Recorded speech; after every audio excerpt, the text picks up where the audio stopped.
Oke guys, sebelum melanjutkan, jangan lupa like dan komen.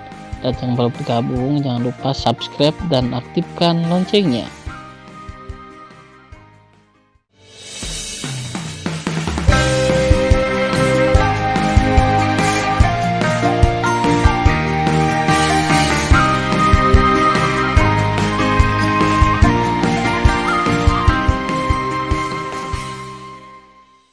Episode 386. Melanjutkan cerita sebelumnya. Setelah mendengarkan, Feng Yun merasa tidak berdaya, tetapi dia tidak lagi bersikeras untuk memenangkan Tan Yun, karena dia tahu bahwa jika dia bersikeras lagi, dia akan menyakiti hati Feng Qingcheng. Yah, semuanya terserah padamu. Setelah kata-kata Feng Yun, dia menghela nafas. Saya harap gadis ini dapat berubah pikiran untuk membunuh Tan Yun di masa depan. Bintang-bintang berubah, 11 hari kemudian, tengah hari. Besok akan menjadi hari ketika Tan Yun bertarung dengan putra dan putri dari semua divisi.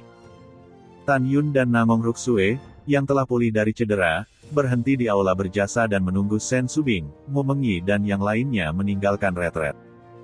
Sesaat kemudian, lebih dari selusin gulungan di atas yang tergantung di udara dari bidang layanan berjasa dibuka satu demi satu.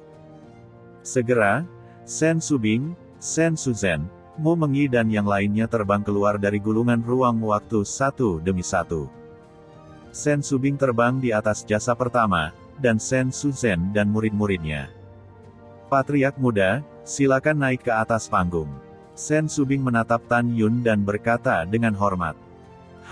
Tan Yun mengangguk, lalu menyapu panggung dan muncul di samping Sen Subing. Tan Yun melihat ke bawah ke kerumunan dan melihat sekilas bahwa Sen Subing sekarang dipromosikan ke tingkat alam nadi ilahi. Sen Suzhen telah memasuki alam 3 alam nadi ilahi. Mu Mengyi, Zhong Wuxiao, Huang Fuyu dan Tan Yun adalah 6 tingkat alam jiwa, Sue Zian memiliki 5 tingkat alam jiwa. Sekarang 9 tahun telah berlalu, dan jumlah murid gerbang suci yang berjasa telah meningkat dari lebih dari 5.000 menjadi 6.300. Di antara murid-murid ini, Tuoba Yingying masih merupakan level tertinggi, yang merupakan 8 level alami jiwa. Di antara murid yang tersisa, hanya murid pertama di setiap baris, Luo Fan, Yang Chong, Liu Yiyi, Fang Qinghan, Gao Bujiao dan Dia Omong Kosong. Murid-murid yang luar biasa ini telah dipromosikan ke alam jiwa. Di antara murid-murid yang tersisa, lebih dari 5.000 adalah jiwa-jiwa suci, lebih dari 1.000 orang adalah alam jiwa.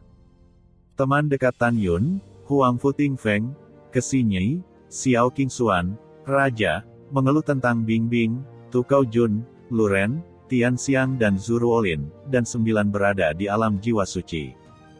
Saat ini, Tan Yun menatap Huang Futing Feng. Hatinya sedikit kosong, karena ada bayangan yang familiar, Gong Sun Ruoxi.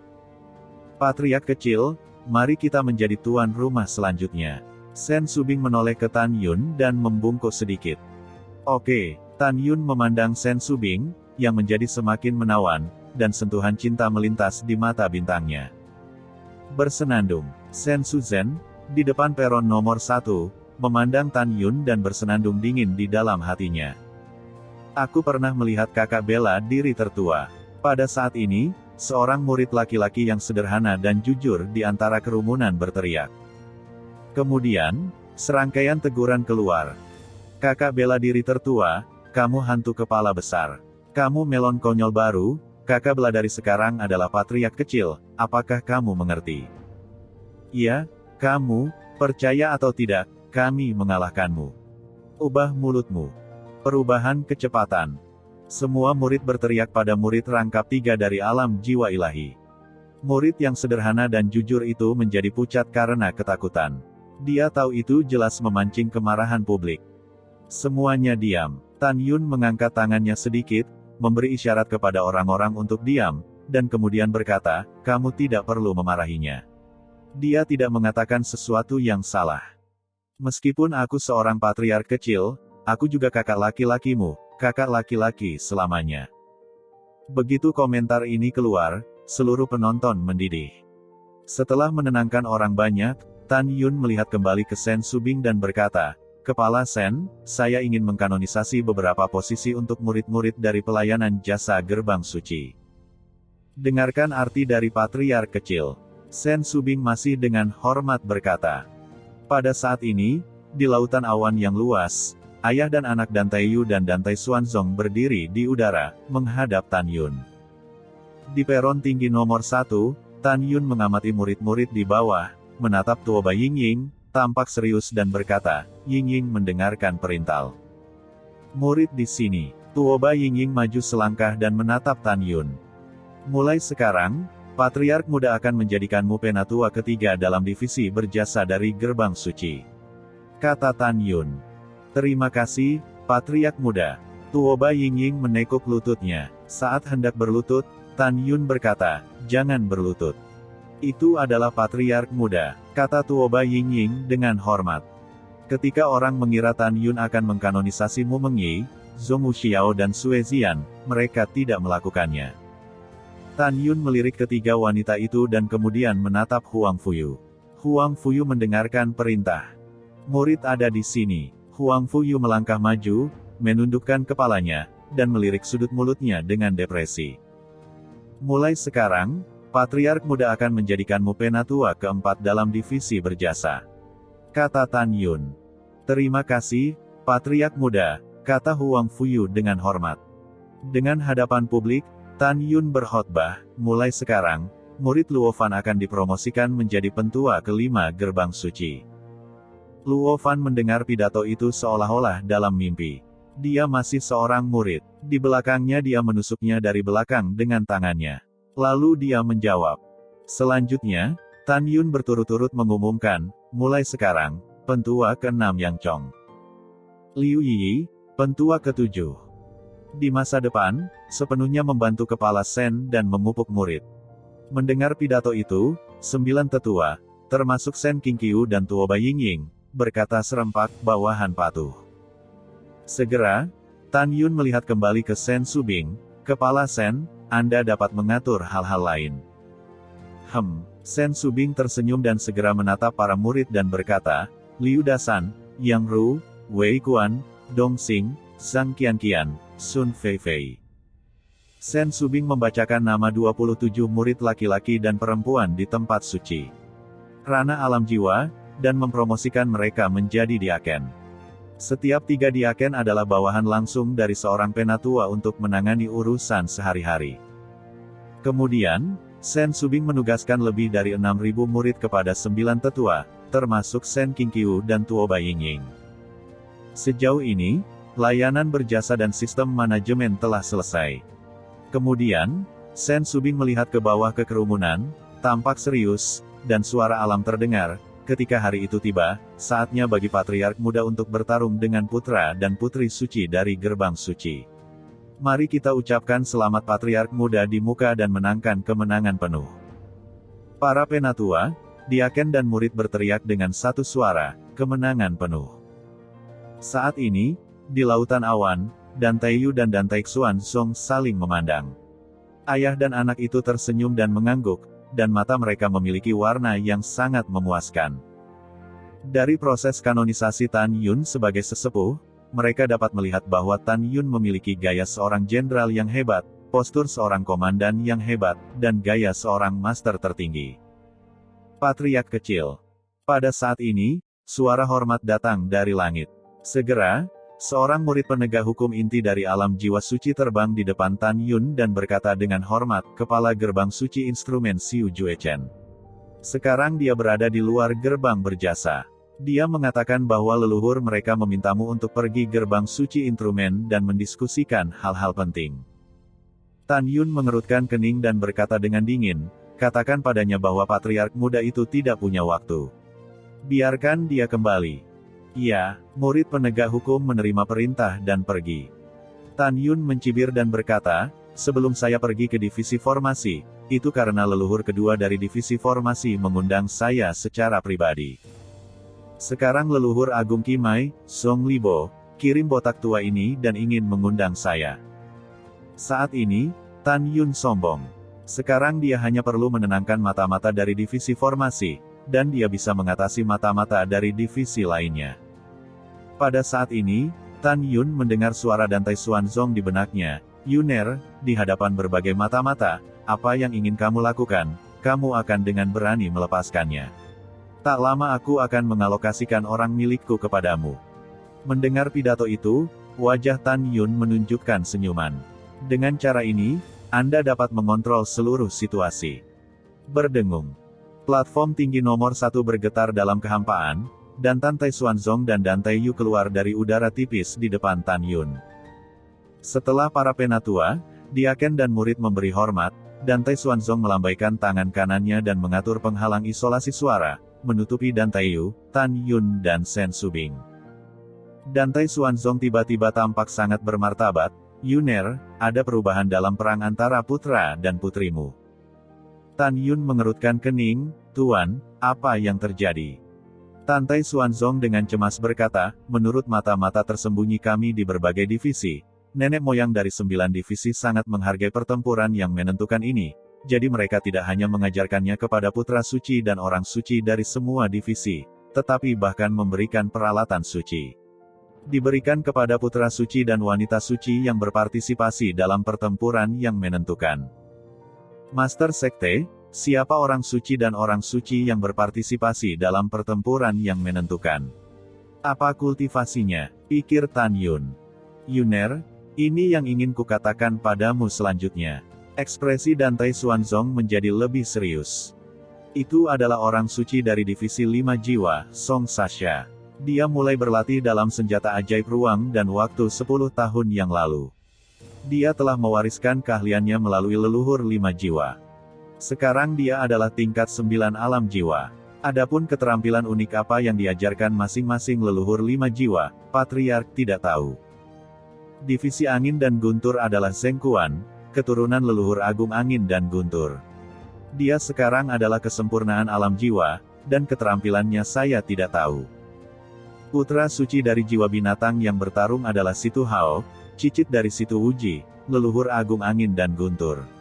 Sekarang di tingkat alam jiwa sempurna, dan keterampilannya saya tidak tahu.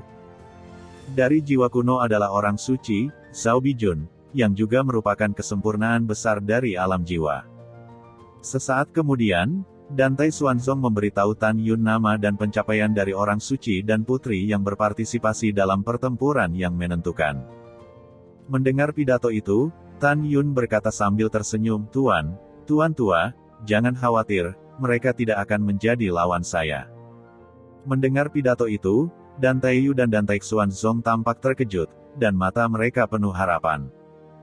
Kemudian, Dan Tai Xuanzong mengangkat keadaan insulasi suara dan mengorbankan perahu roh, sehingga semua orang di bidang berjasa bisa naik perahu roh untuk terbang menuju pintu keluar dari layanan jasa Tanah Suci. Setelah terbang keluar dari Tanah Suci pelayanan jasa, perahu roh berlayar menuju gunung kuno Huangfu. Yuer, kemarilah. Dan Tai Xuanzong memanggil Huangfu Yu ke ruang kultivasi di perahu roh. Ayah, mengapa kamu mencari putrimu? Dan Tai Xianer, berpakaian seperti seorang pria, memulihkan suara wanitanya yang indah. Tidak ada yang istimewa, ayah hanya ingin bicara denganmu. Dan Tai Xuanzong berkata sambil tersenyum, Xianer, bagaimana kabarmu? Apakah kamu puas? Puas? Puas dengan apa? Alis Dan Tai Xianer terangkat, penuh keraguan. Tentu saja, ayah bertanya apakah kamu puas dengan calon suamimu. Dan Tai Xuanzong berkata. Mencium pidato itu, Xianer segera mewarnai pipinya dengan awan kemerahan, menundukkan kepalanya, dan berkata dengan malu-malu, dia sangat baik. Haha, Dan Tai Xuanzong tertawa gembira. Ayah berkata, mengapa bayi perempuanku tidak menyukai pria hebat seperti Yuner? Ayah, tapi, Dan Tai Xianer tidak bisa mengatakan apa-apa. Tapi apa? Dan Tai Xuanzong bertanya. Dan Tai Xianer menarik napas dalam-dalam dan berkata terus terang, Ayah, iya, putrinya menyukai Tan Yun, tetapi dia belum tentu menyukai putrinya. Itu benar, bayi perempuanku secara alami cantik. Dalam hal kecantikan, dia tidak lebih buruk dari Meng Yi dan Xiao. Tan Yun, bagaimana mungkin dia tidak menyukaimu? Dan Tai Xuanzong berkata, dia akan menyukaimu. Ayah, kamu masih belum mengerti kepribadian Tan Yun. Dan Tai Xianer berkata, Tan Yun adalah orang dengan prinsip yang kuat. Dia bukan orang yang bejat. Jika putrinya tidak cantik, dia akan menyukainya. Putri, kamu sudah berubah. Dan Tai Xuanzong memandang dan Tai Xianer manja dan bercanda, awalnya, tapi kamu bilang, Tan Yun sudah punya Xiao dan omong kosong. Kamu masih bilang dia main-main. Kenapa kamu bilang dia tidak bejat sekarang? Ayah, itu karena putriku kemudian mengetahui bahwa Tan Yun bukan pria bejat karena proses saling mengenal. Setelah kata-kata dan Tai Xianer, dia menundukkan kepalanya dan tersesat, ayah Tan Yun punya tunangan yang lain. Apa? Ada satu lagi. Dan Tai Xuanzong tiba-tiba berkata dengan heran, siapa itu? Beritahu ayah. Namong Yukin. Dan Tai Xianer berkata dengan jujur. Xianer, siapa yang kamu bicarakan? Senyum di wajah dan Tai Xuanzong tiba-tiba menghilang. Jangan beritahu ayah bahwa Tan Yun dan orang suci dari Istana Peri Abadi memiliki hubungan. Aku sangat marah. Bagaimana bisa bergaul dengan orang suci dari sekte musuh? Melihat dan Tai Xuanzong yang tidak bisa menahan amarah, dan Tai Xianer buru-buru berkata, ayah, dengarkan putrimu, ini tidak seperti yang kamu pikirkan. Ayah, sebenarnya, Tan Yun dan Namong Yukin. Kemudian, dan Tai Xianer memberitahu dan Tai Xuanzong tentang Namong Yukin, yang tumbuh dalam keluarga Tan Yun sejak kecil, sampai hari dia menikahi Tan Yun. Dan Tai Xuanzong tergerak oleh pidato itu. Dia tidak mengharapkan pengalaman yang begitu kejam antara Tan Yun dan Namong Yukin. Pada saat yang sama, dan Tai Xuanzong hanya dapat menerima kenyataan bahwa calon menantunya memiliki wanita lain. Ayah, sebenarnya, putriku menyukai Tan Yun sekarang. Itu hanya angan-angan. Dia sudah memiliki 3 tunangan yang cantik. Putriku benar-benar khawatir. Tan Yun akan tahu bahwa aku yang di belakangnya dan menolakku. Dan Tai Xianer mengatupkan mulutnya dan mengungkapkan kekhawatirannya di dalam hatinya. Setelah mendengarkan ini, dan Tai Xuanzong tampak serius. Xianer, jangan khawatir, Yuner akan menikahimu, dia akan. Ayah, mengapa kamu begitu yakin? Dan Tai Xianer bingung. Aku tidak bisa memberitahumu sekarang. Dan Tai Xuanzong tersenyum dan berkata setelah sebuah teka-teki, Xianer, kamu panggil Tan Yun masuk. Ayah punya sesuatu untuk menemukannya. Dan Tai Xianer mengundurkan diri dari ruang pelatihan dan datang ke dek perahu. Dia berkata kepada Tan Yun, yang sedang berbicara dengan Mu Mengyi dan yang lainnya, Patriark muda, Tuan sedang mencarimu. Tan Yun menjawab dan berjalan ke ruang kultivasi. Ketika dia melewati dan Tai Xianer melanjutkan suara prianya, Saudara Tan, Patriark baru saja menanyakan sesuatu kepada saya. Saya memberitahu Patriark bahwa Namong Yukin adalah tunangan Anda. Patriark mungkin datang kepadamu untuk ini. Tan Yun tersenyum, yah, tidak apa-apa. Aku akan mencari kesempatan untuk memberitahu Patriark tentang hal itu. Yuner, aku mendengar apa yang baru saja kamu katakan padamu. Dan Tai Xuanzong berkata sambil tersenyum, saya hanya ingin tahu bagaimana Anda menghadapi hubungan dengan Namong Yukin dan Istana Peri Abadi di masa depan. Tan Yun berkata tanpa ragu, hancurkan Istana Peri Abadi dan nikahi Yukin. Yukin adalah istri murid. Dia bukan milik Istana Peri Abadi atau dinasti suci Namong. Dia hanya milik murid. Setelah mendengarkan, dan Tai Xuanzong berkata dengan penuh arti, aku percaya padamu. Keesokan harinya, waktunya akan tiba. Ini juga pertempuran hidup dan mati.